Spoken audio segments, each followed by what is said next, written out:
Welcome back to another segment of Behind the Scenes of the Waltons.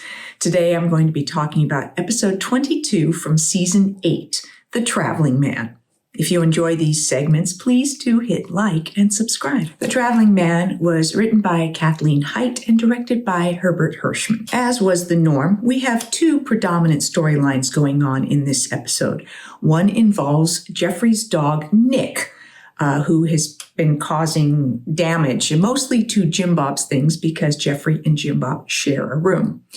The second storyline involves Rose's former dance partner, Stanley Perkins, who shows up on Walton's mountain and is interested in furthering their relationship. In this scene with Jim Bob, he's looking in the mirror as he's working on getting dressed and finding holes in various different articles of his clothing. The dog, Nick, is grabbing things and chewing holes in them and stuff. But you see the way this shot is set up, where through the mirror we see Jim Bob, but we also see the open door to the bedroom, which tells us something's going to come through that door. You probably noticed these things. So rather than having to move the camera or change to another shot, they simply set it up so that when the dog comes in, we automatically know about it. A little later, we see Jim Bob in the mill helping Daddy, cutting wood and things like that. We didn't see Jim Bob in the mill a lot, but with Ben away at the war and also Jason away. And Jason didn't spend a lot of time in the mill either. Grandpa's not there. So now we see Jim Bob stepping up and helping out. And he's talking to Daddy about feeling the need for a little privacy, that having Jeffrey there, who's so much younger than him, and he just wants a little of his own space where the dog won't be destroying his things. And Daddy sort of lets him know that, hey, you were once the little boy in the room with your brothers. Jeffrey does realize that his dog, Nick, needs some training and that he can't be continually destroying things and that it's driving Jim Bob away. And Jeffrey doesn't want that happening. So he decides that he's going to build a dog house, and it's going to be outside so that Nick can sleep outside and not in the room and not hopefully be destroying Jim Bob's things.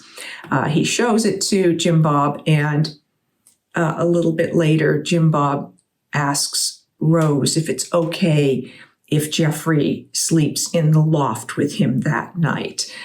So really very sweet between Jeffrey and Jim Bob, that Jim Bob is putting out that sort of olive branch to Jeffrey and inviting him to be his little brother. We first meet Stanley Perkins when he comes into Ike's store, and we find out that he is a traveling salesman, and he can identify the bow tie that Ike is wearing and the dress that Cora Beth is wearing, and he just says years and years of selling products from all kinds of lines.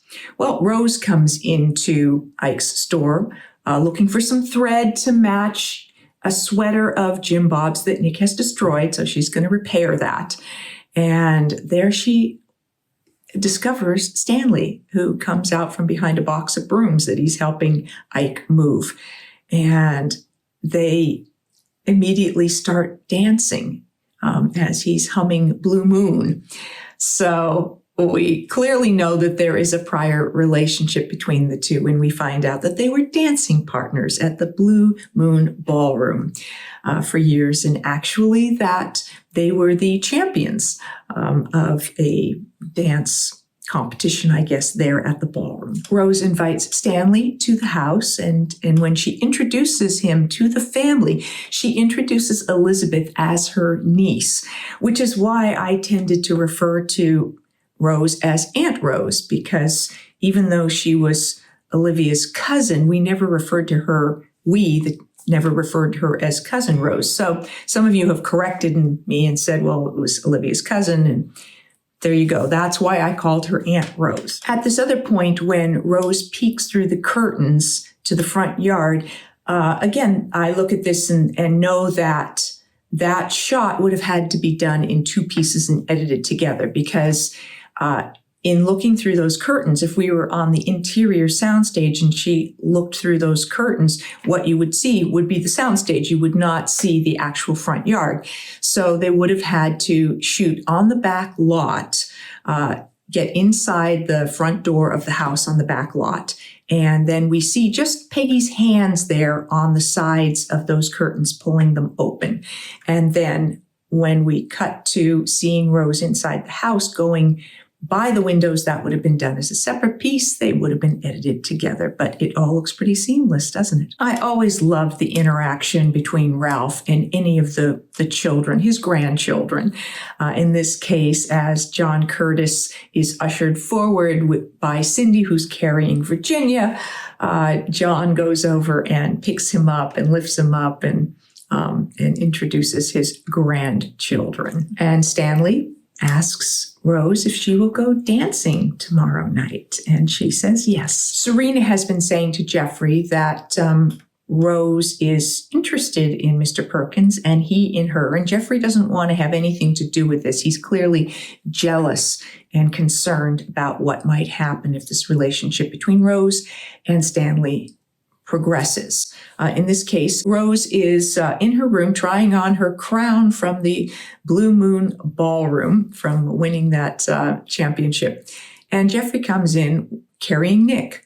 I didn't understand why he was always carrying this dog. This is a pretty big dog for him to be carrying around. And clearly the dog is capable of walking on his own, but for some reason, they decided he'd be carrying him all the time. Stanley and Rose are out having dinner and dancing. And as they're dancing, I've been starting to point out some of the times when our stand-ins or some of our recurring extras were seen in various different scenes. And in this case, two of our stand-ins, Lynn Storer, who you've seen before, and Debbie Richmond, who was Michael's stand-in. And then once Michael left, she stayed on. And she also served as a stand-in for whether it was Ellen or any of the girls or kind of anybody that was needed when they just needed more bodies in the frame for them to do the lighting and work the camera stuff. So in this case, Lynn and Debbie go dancing by in front of Stanley and Rose. And then as the scene continues, they kind of circle around behind them and they're just sort of there in the background. So another opportunity to just have a little cameo, a little opportunity. And it was easy for the crew or the assistant director to just say, great, let's put some clothes on you two. You're here already. They would have gotten a little bump in pay or a separate paycheck for doing that. But, they were convenient. They knew what was needed. And they more than ably executed it. Back at the table, Stanley talks about how he's, kind of lonely and tired of being on the road by himself all the time, and how he's clearly always felt this connection to Rose, and he actually asks her to marry him. Rose says she can't make that decision without first discussing it with Jeffrey and Serena. In contemplating that he's looking to stay in the area, Stanley decides to look around for a place to live, and he pulls up to this house that's for sale. It seems to be right by Drusilla's pond, so it's one of those houses that got sort of redecorated for whoever happened to need it at the time. I think this might be the same place that was used as Verdi and Harley's house. I think it's the same house that was used in the ceremony when the Mann family moved there, and various different other people utilized. I think it was also the cabin that John Boy wrote in. So definitely a much used location. And Ike comes up and says that, Stanley might be able to get this place for the back taxes. And meanwhile, he also has a telegram that's come for Stanley. And Stanley is surprised to find that this prime territory out west has been offered to him. He's been passed over a few times when he has wanted it in the past, and now it is being offered to him. So this is a bit of a conflict for Stanley. At this dinner table scene, John says grace this time. I noticed that the children aren't there, Charlie isn't there and John Curtis isn't there. So I guess they've both been put to bed a little early if we're just having dinner, but it obviously made it easier to not have the children there, and they weren't an important part of the scene, so that choice was obviously made. Stanley is there as the guest of honor. Rose shares that Stanley has asked her to marry him and that she's talked with Jeffery and Serena, and she has said yes. And the family is very thrilled for both of them. A really nice scene between John and Rose, where they talk about getting older and companionship and being lonely and what you perhaps want in your life long term. And it's just a really nice conversation, one that would have happened between Olivia and John if Michael were still there, and would have been a different conversation. But it's a nice chance to see this other side of Rose. And this episode really did show us quite a bit more of who Rose was and her different sides and moods and her as a person and her, insecurities and her dreams and things like that. So just nice that they let that happen. Corbeth mentions to Rose about Stanley's offer of the territory. He was going to tell her at one point, but decides not to. They're looking at the house and talking about what could be done. And Rose is excited. She's gotten drapery material and stuff like that. But Rose asks Stanley about the telegram.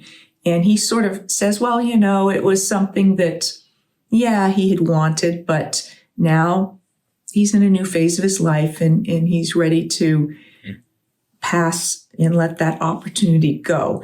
But Rose realizes how much that opportunity to take that territory out west means to him. And so she basically lets him go. She says, no, you should go. You should do that. That's important to you. And she sort of says goodbye to him. So sort of a bit of a sad, bittersweet moment of her letting him go. Rose basically says she doesn't want to be the reason why he doesn't have an opportunity to fill this dream.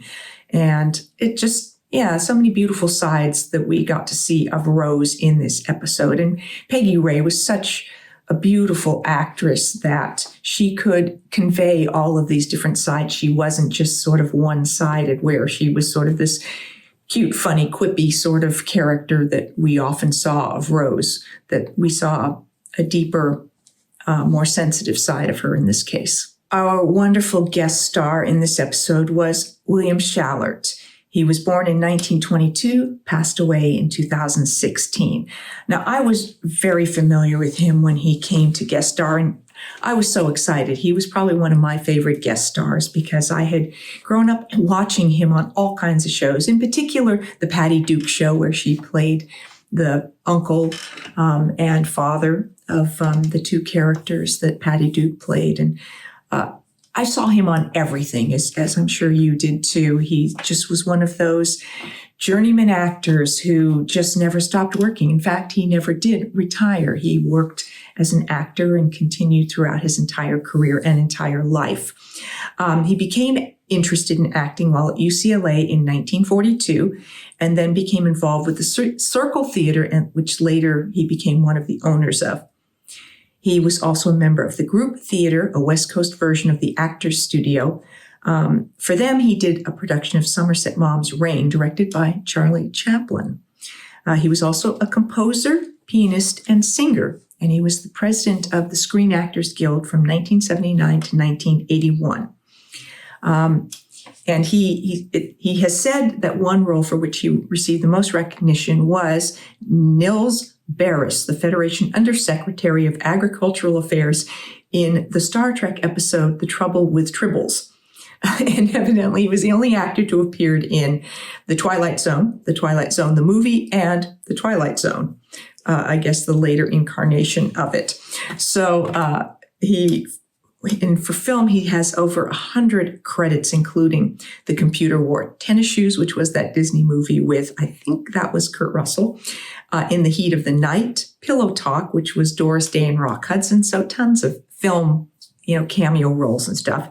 And then in television, over 285 credits, including The Twilight Zone, How I Met Your Mother, ER, Coach, Murphy Brown, The New Gidget, 44 episodes of that as Russ Lawrence, which I believe was Gidget's father.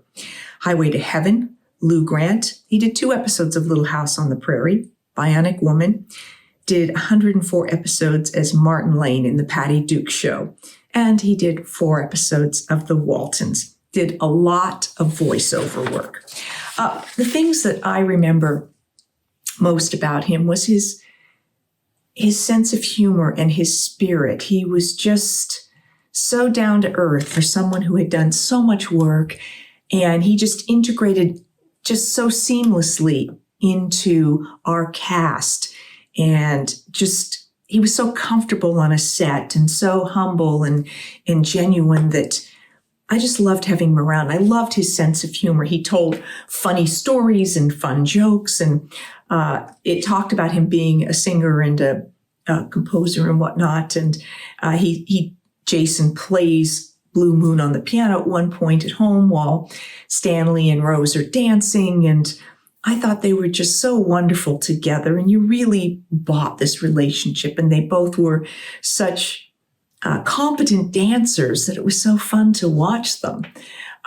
What I do remember is between takes when we were filming that scene, one of the little jokes that he told was he was dancing and he was kind of humming, dancing in the dark, and then he stumbled as if, somebody's, get the analogy of that. That's the type of humor I like, where it's based on situational. Imagine if you were dancing in the dark and you tripped over the rug.